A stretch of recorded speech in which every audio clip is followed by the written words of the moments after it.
Diners at an exclusive San Francisco restaurant were shocked when a homeless man walked in and sat down. Some complained to the manager. Others stared uncomfortably. Then Robin Williams stood up, walked over to the man's table, shook his hand, and said loud enough for everyone to hear, "Thank you for your service, brother." The room went silent. Nobody had realized the homeless man was a veteran. And nobody knew Robin had been the one who invited him inside. It was a cold February evening in 1995, and Robin Williams was having dinner at an upscale restaurant in San Francisco's North Beach neighborhood. He was sitting alone by the window, trying to have a quiet meal away from the chaos of his life. The constant demands of fame, the pressure of upcoming film projects, the relentless pace that defined his career. The restaurant was the kind of place where a single entree cost more than most people spent on groceries for a week. White tablecloths, crystal glasses, impeccable service. The clientele was exclusively well-dressed professionals, couples celebrating anniversaries, business dinners with expensive wine. Outside, visible through the large windows, a homeless man sat on the sidewalk across the street. He was wrapped in a dirty blanket, holding a cardboard sign. Most people walking past ignored him. This was San Francisco in the 90s, homelessness was visible everywhere, and many had learned to look past it. But Robin noticed him. He always noticed. While other diners focused on their meals and conversations, Robin kept glancing out the window at this man. There was something about him. The way he sat with military posture despite the circumstances, the neatness with which his belongings were arranged beside him, the dignity he maintained even while asking for help. Robin's waitress, a woman named Sarah Chen, noticed him staring. "Is everything okay with your meal, Mr. Williams?" she asked. Robin looked up at her. "That man outside, do you know anything about him?" Sarah glanced out the window. "Oh, him. He's been there for a few weeks. Always polite when people pass. Never aggressive. I think he's a veteran. I've seen the military jacket he sometimes wears."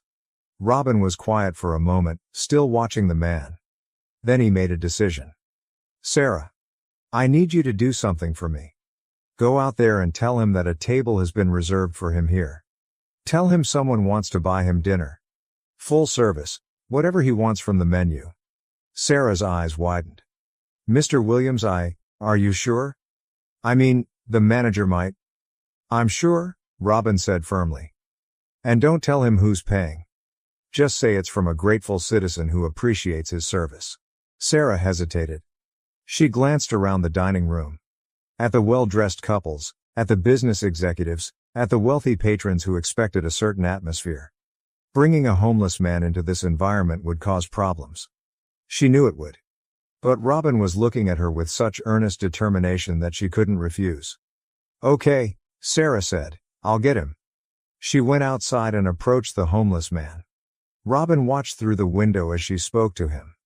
The man's reaction was visible even from a distance. Confusion, then suspicion, then disbelief. He shook his head. Sarah kept talking, gesturing toward the restaurant. Finally, reluctantly, the man stood up. Robin turned back to his meal, trying to look casual, as Sarah led the homeless man inside. The reaction was immediate. Heads turned, conversation stopped mid-sentence. The man was clearly homeless. His clothes were dirty, his face weathered and unshaven, his appearance starkly out of place in the refined atmosphere. The hostess looked alarmed. A couple at a nearby table exchanged uncomfortable glances. A businessman in a suit visibly moved his chair slightly away. Sarah seated the man at a table across the dining room from Robin. The man sat down awkwardly, clearly aware that everyone was staring at him. He looked like he wanted to run. The restaurant manager, a man named Vincent Rossi, quickly approached Sarah at the service station. "What are you doing?" Vincent hissed quietly. "You can't bring homeless people in here. Our guests are already complaining." "Mr. Williams requested it," Sarah whispered back. "He's paying for the man's meal. Full service." Vincent looked across the room at Robin, who was calmly eating his dinner as if nothing unusual was happening. Vincent was caught in an impossible position. Robin Williams was a celebrity patron. Someone the restaurant wanted to keep happy. But the other guests were already uncomfortable, and Vincent could see potential complaints forming. Before Vincent could decide what to do, a woman in an expensive dress approached him. "Excuse me," she said, her voice dripping with disdain. "I don't mean to complain, but we're paying good money to eat here. This is supposed to be a nice establishment. Having that person in here is ruining our evening." Vincent opened his mouth to respond, but another voice cut through the restaurant. "Ma'am, that person is a human being who deserves to eat with dignity." Everyone turned. Robin Williams had stood up from his table. He wasn't loud or aggressive, but his voice carried across the suddenly silent dining room. "I'm sorry your evening is being ruined," Robin continued, looking directly at the woman. "But his life has been ruined by things you and I can't imagine. So maybe we can all handle a little discomfort while he has a warm meal." The woman's face flushed red. She sat back down without another word. Robin turned to Vincent. "I'm paying for his meal, whatever he wants. If anyone has a problem with that, I'll happily pay for their meals too, and they can leave." Vincent, backed into a corner and frankly moved by Robin's words, nodded. "Of course, Mr. Williams." Robin walked across the dining room to where the homeless man sat, rigid with discomfort, clearly wishing he'd never come inside. Robin pulled out the chair across from him and sat down. "What's your name, brother?" Robin asked gently. The man looked at Robin with tired eyes. Michael Patterson." "Michael, I'm Robin. I saw you outside, and I thought maybe you'd like a hot meal. No strings attached, just dinner." Michael's eyes began to water. "I know who you are, Mr. Williams. I've seen your movies. Mrs. Doubtfire, watched it with my kids before everything fell apart." "You have kids?" Robin asked. "Had," Michael said quietly. "Had a wife, 2 kids, a house in Sacramento. I was Army, did 2 tours in Desert Storm. Came back different. PTSD they call it. Started drinking to deal with it. Lost my job, lost my family, lost everything." Robin listened without judgment, just present and attentive. "Been on the streets for 3 years now," Michael continued. "Most days I'm invisible. People look through me like I'm not even there. I sit outside places like this, and hundreds of people walk past without seeing me. You're the first person in months who actually looked at me like I'm a person." "You are a person," Robin said. "And you're a veteran who served your country. That matters." Michael wiped his eyes with the back of his dirty hand. "I don't feel like I matter." Robin reached across the table and gently gripped Michael's shoulder. "You matter. Your service matters. Your life matters. And tonight, you're going to have the best meal this place serves." He signaled to Sarah, who came over with a menu. "Sarah, this is my friend Michael. He's a Desert Storm veteran. Whatever he wants, he gets. Best cut of meat, best wine if he wants it, dessert, coffee, everything." Sarah smiled warmly at Michael, her earlier nervousness replaced with genuine care. "It would be my honor to serve you, Mr. Patterson."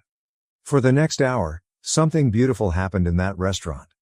Sarah brought Michael course after course, a perfectly cooked steak, vegetables, fresh bread, wine. Robin stayed at the table, talking with Michael about his service, his family, his struggles. And the atmosphere in the restaurant shifted. The couple who'd been uncomfortable earlier watched Robin treating Michael with such obvious respect and warmth that they felt ashamed of their initial reaction. The businessman in the suit sent over a bottle of wine to Michael's table with a note. "Thank you for your service." The woman who'd complained to the manager quietly left a $100 bill with Sarah, asking her to give it to Michael when he left. Other diners began to understand what was happening. This wasn't about charity or showing off. This was Robin Williams seeing another human being and treating him with the dignity that everyone deserves.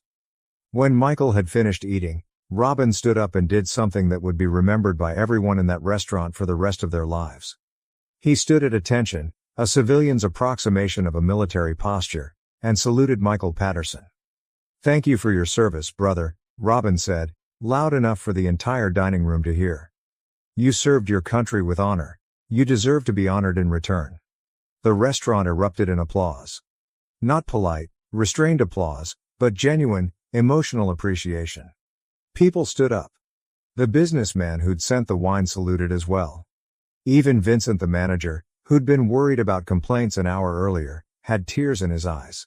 Michael Patterson stood up, his eyes streaming with tears, and returned Robin's salute with the crisp precision of a trained soldier. For the first time in years, he stood tall, remembering who he'd been before the streets, before the drinking, before the loss. "Thank you," Michael said to Robin. "You have no idea what this means." "I think I do," Robin said quietly. When it came time to leave, Robin paid not just for Michael's meal but for his own and left Sarah a tip that was larger than most people's weekly salary. But that wasn't the end of it. Robin pulled Vincent aside. "That man is a veteran who's fallen on hard times. I'm going to give you my assistant's number. Once a week, I want him to be able to come here and have a meal. Put it on a tab, send the bill to my assistant. Don't make a big deal of it, just feed him." Vincent nodded, understanding the responsibility being given to him. "I'll make sure he's always welcome here, Mr. Williams." Robin also slipped Michael an envelope. "There's information in here about veteran services, mental health resources, and housing assistance. And there's enough cash to get you started, a week in a motel, some clean clothes, whatever you need. I'm not trying to fix your life for you. I'm just trying to give you a chance to fix it yourself." Michael clutched the envelope, unable to speak through his tears. "You're not invisible, Michael," Robin said. "You never were, people just forgot how to see. But you're here, you're real, and you deserve better than what you've got." They shook hands, and Michael left the restaurant walking differently than he'd walked in, not just fed but seen, acknowledged, valued. After Robin left, the restaurant was quiet for several minutes. The diners who'd witnessed what happened sat with their thoughts, processing what they'd seen. Sarah, clearing Michael's table, found the businessman's note and the $100 bill from the woman who'd complained. She added her own tip money to it and put it in an envelope for Michael the next time he came in. Vincent called a staff meeting after closing that night. "What happened here tonight," he told his employees, "is what hospitality actually means. It's not about white tablecloths and expensive wine. It's about treating every person who walks through that door with dignity. Mr. Williams taught us all something tonight." The story of what Robin did spread quickly among the staff, then to other restaurants, then throughout the neighborhood. Within a week, several other establishments in North Beach had started programs to feed homeless veterans, inspired by Robin's example. Michael Patterson did come back to the restaurant every week. For 6 months, he had a standing weekly dinner, always treated with respect by the staff.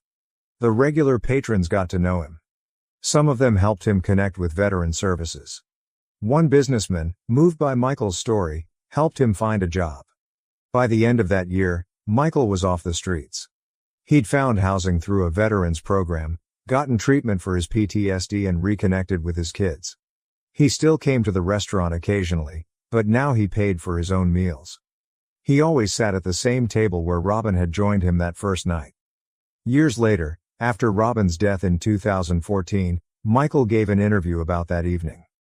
"Robin Williams saved my life," Michael said simply. "Not just because he bought me dinner or gave me money, but because he saw me. When you're homeless, you become invisible. People look through you, not at you. But Robin looked at me. He sat with me. He listened to my story. He treated me like I mattered. That's what saved me, being reminded that I was still a person worth seeing." The reporter asked if Michael had stayed in touch with Robin. "I sent him a letter a year after that night," Michael said. "Told him I was off the streets, that I'd reconnected with my kids, that I was getting help. He wrote back. Said he was proud of me, but that I'd done all the hard work myself. He was always like that, gave you the credit even when he'd been the one who made it possible." Sarah Chen, the waitress who'd served that meal, also remembered the night vividly when asked about it years later. "I've worked in restaurants for 30 years, Sarah said. I've served presidents, celebrities, billionaires. But that night with Robin and Michael was the most meaningful service I've ever provided. Robin didn't just buy a meal. He created a moment of human connection that changed everyone in that room."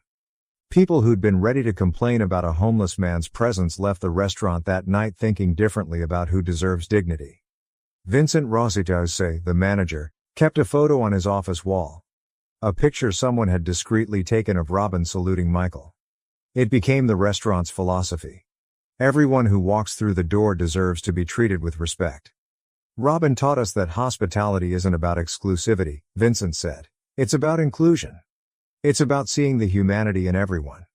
That homeless veteran taught our wealthy patrons more about grace and dignity than they'd learned in years of expensive dinners. The restaurant started a program called Robin's Table.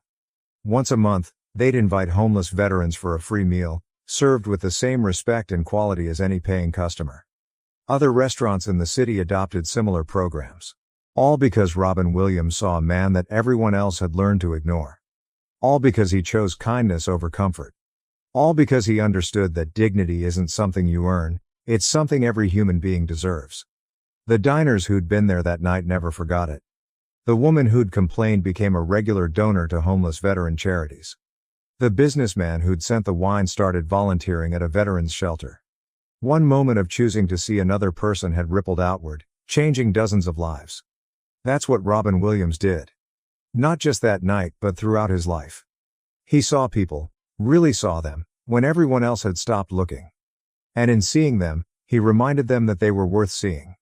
Michael Patterson, standing at attention in a restaurant he'd entered as invisible and left as honored, discovered that being seen can save your life. And Robin Williams, who could have ignored the homeless man outside like everyone else did, chose instead to create a moment that would change not just one life, but an entire community's understanding of what kindness looks like. That's not just buying someone dinner. That's changing how people see the world.